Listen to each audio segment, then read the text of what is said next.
Get to our top story. President Trump facing criticism from Democrats and from several Republicans this morning after questioning the number of deaths attributed to Hurricane Maria in Puerto Rico last year. In a pair of tweets yesterday morning, the president wrote, 3,000 people did not die in the two hurricanes that hit Puerto Rico. When I left the island after the storm had hit, they had anywhere from 6 to 18 deaths. The president argued the report, which put the death toll at nearly 3,000, was done by the Democrats in order to make him look as bad as possible, he says. Florida Governor Rick Scott, who's been endorsed by Trump in his bid for the Senate, tweeted yesterday, I disagree with POTUS. An independent study said thousands were lost, and Governor Rossello agreed.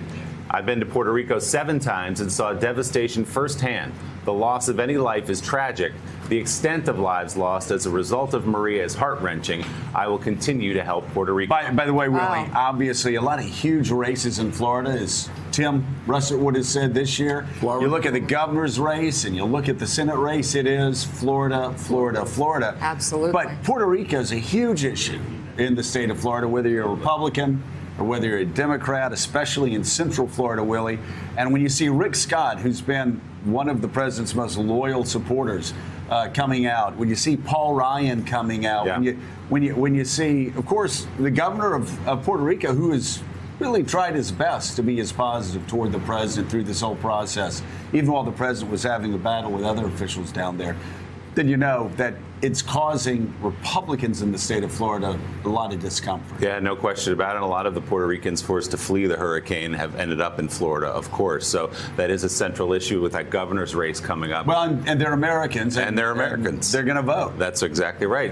Top Republicans yesterday on Capitol Hill offering mixed reaction to the president's tweets yesterday. The casualties don't make a person look bad. That's not. So I have no reason to dispute these numbers. I was in Puerto Rico after the hurricane. It was devastated. This was a horrible storm. I have no reason to dispute those numbers. Those are just the facts of what happens when a horrible hurricane hits an isolated place like an island. It was a tragedy. There's no question about it. And it was a very difficult problem for all of us here in the country. And we should do everything we can to help people in those kind of circumstances. I would hope he's not saying that Democrats are to blame for the death toll, but there has been almost like a rush to try to make a Katrina moment for the president, to say that was really toxic for President Bush, that how he handled the storm. And so let's see if we can do that to President Trump as well. I really don't know the number of deaths, but it was certainly more than 16, whatever the initial reports were. There's a big difference between 16 and 3,000. I don't know who picked the number 3,000. I don't know how they arrived at the information. I'd like to know more. The White House press office put out a statement following the president's tweet. It reads in part, as the president said, every death from Hurricane Maria is a horror. President Trump was responding to the liberal media and the San Juan mayor, who sadly have tried to exploit the devastation by pushing out a constant stream of misinformation and false accusations. But Willie, this was a study, actually. George Washington University. A GW study that actually Rick Scott and other Florida officials agree with. That Rick Scott said thousands of deaths from the storm. Yeah, and that was an independent study conducted by George Washington University, and unclear exactly, at least, why the president wants to dredge up, which was a story that was horrible for the people of Puerto Rico, quite obviously, and not a good one for the president himself either. Well, it goes back to the central theme of this presidency. It is all about Donald Trump. No matter how many people have died, no matter how many people and families have been affected by a horrific tragedy, he brings it back to how it makes him feel. And that's very sad. It's a very sad moment for our country. You know, Mike, Republicans have an uphill battle for this fall. I think?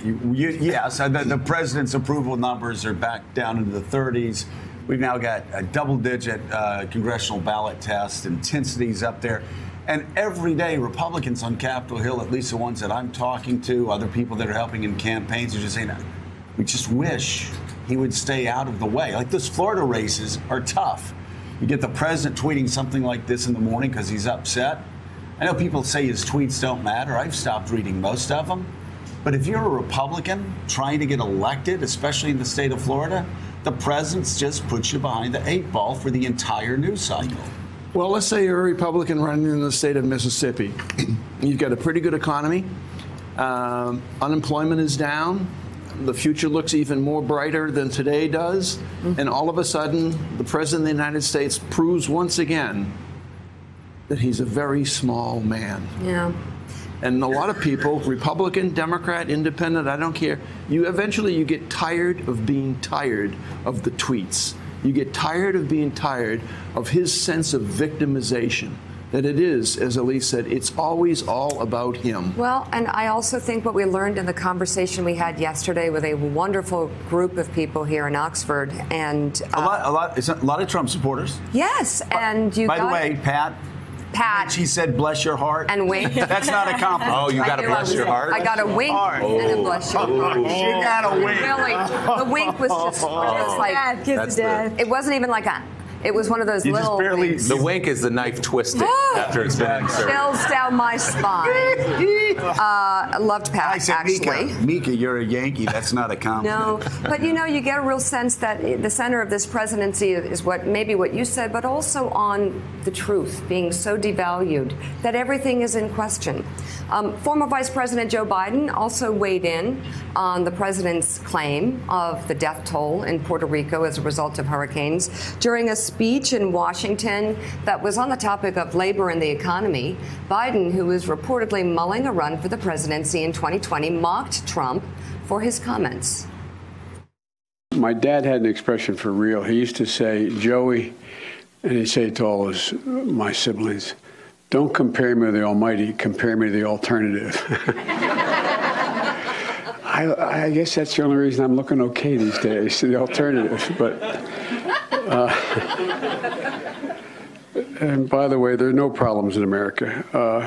Everybody's doing well. Things are fair and decent, and no one died in Puerto Rico. Yeah. So Eddie, again, we're talking about Puerto Rico this morning. It mattered. Obviously, it's going to be mattering in the state of Florida. Right now, though, there's a hurricane that's crashing on shore in North Carolina. That's what a lot of people are concerned about. And we think back to past hurricanes. Right. The failure of George H.W. Bush with Andrew in South Florida. It cost him dearly. And, of course, we all know around here about Katrina and what that cost George W. Bush. And I will say, I'm not exactly sure where Puerto Rico fits in there, but you do have several studies where thousands of people have died. Even Republicans are saying thousands of people have died.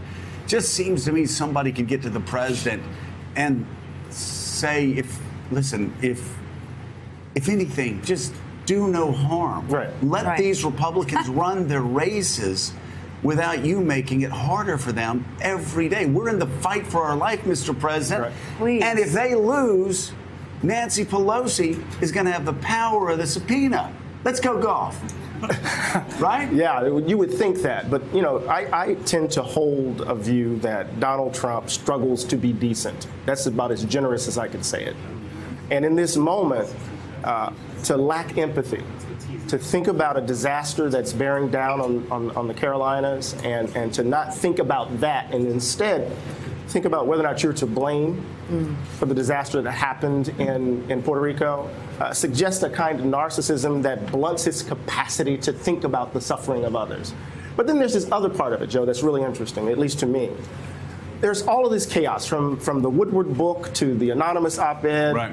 And there's this view that the White House is chaotic. And when you read the book and you read the stuff, you think that the administration is just simply dysfunctional. And then you combine that dysfunction with the impending disaster, then you worry whether or not they're going to be prepared to deal with all the death and the destruction. And so he's talking about who's the 16, 18. We know 3,000, close to 3,000 people died.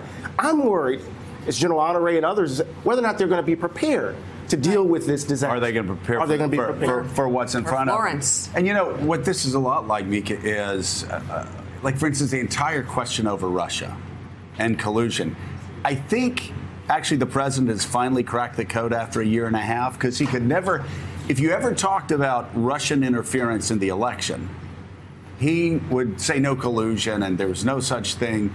Now, and most of his top aides were terribly frustrated and said, two things can be true at the same time. You could have legitimately won the presidency, But Russia could have tried to interfere in the election, right? And he's never been able to figure out. Same thing with Puerto Rico. You can't have 2,000 or 3,000 deaths without him taking it as some personal failure on his front.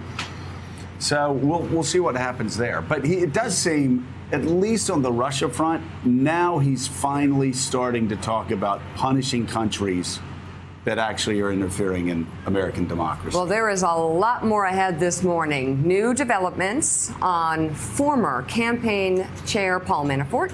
Is he angling for a pardon?